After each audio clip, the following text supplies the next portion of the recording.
छोटी छोटी बातों पर क्रोध करने में बड़े बड़े संबंध बिगड़ जाते हैं, इसलिए बात बात पर क्रोध नहीं करना चाहिए। नारद जी से भक्ति महारानी कहती हैं, अरे साधो रुक जाइए रुक जाइए।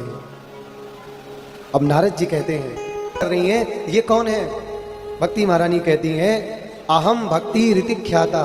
आपने पूछा कासित्वम, तुम कौन हो? मेरा नाम है भक्ति।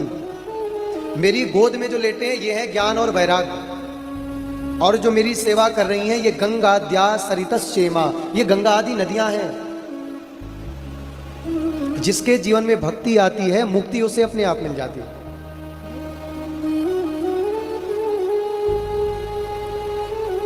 अब बताइए, गंगा जिसके दर्शन करने मात्र से मानव की मुक्ति हो जाती है, वो गंगा भक्ति की सेवा में लगी है। गंगा द्या सरिताश्चैव। बंधुओं, मुझे एक बात समझ आती कि भक्ति तो मानव कर रहा है, सभी भक्ति करते हैं, लेकिन व्यक्ति की भक्ति ज्ञान वैराग्य युक्त भक्ति नहीं है। है क्या ज्ञान वैराग्य युक्त भक्ति? नहीं है। अभी कोई गंगा जी में स्नान कर रहा हो, स्नान करना भक्ति है, और उससे कह दो भैया आप ना ये निर्वस्त्र स्नान कर रहे हो, या आप बगैर नहा करके आए हो, ऐसे स्नान नहीं करना चाहिए। तो व्यक्ति कहते कि हमें ज्ञान मत दो, चुपचाप अपना स्नान करे और सीधे वो रास्ता दिखाई दे रहा ना, निकल जाओ। भक्ति सबको प्रिय है, लेकिन ज्ञान वैराग्य किसी को प्रिय नहीं है। ज्ञान नहीं व्यक्ति लेना चाहता। नारद जी को भक्ति महारानी ने अपना दुखड़ा सुनाया है।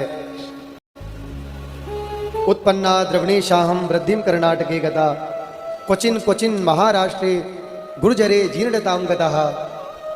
दक्षिण में मैं जन्म ली हूँ, कर्नाटक में मैं बड़ी हुई हूँ, और क्वचिन क्वचिन महाराष्ट्र में थोड़ी थोड़ी भक्ति थी, वहाँ मैं जवान थी। लेकिन वृंदावन में जैसे मैं आई तो मैं तो जवान हो गई, लेकिन मेरे पुत्र वृंदावन में भैया भक्ति महारानी की ही पूजा है, ज़्यादा यहाँ ज्ञानी नहीं टिकते, वैरागी नहीं टिकते हैं। लेकिन मानव के, हम मानवों के जीवन में ज्ञान वैराग्य समन्वित भक्ति होनी चाहिए। ज्ञान वैराग्य नहीं होंगे तब भी भक्ति हमारी श्रेष्ठ नहीं मानी जाएगी। भक्ति महारानी कहती हैं, नारद जी आप कुछ बताइए, मेरे पुत्र ये जो ज्ञान और वैराग्य है, इनकी जो ये जर्जर अवस्था है, इनकी जो बुढ़ापा अवस्था, ये कैसे दूर होगी? अब नारद जी ने यहाँ पर भक्ति महारानी से कहा है, अरे भक्ति महारानी आप चिंता मत कीजिए, सुनिए, ध्यान से सुनिए। शृणुस्वावहिता बाले युगोऽयं दारुणा कली।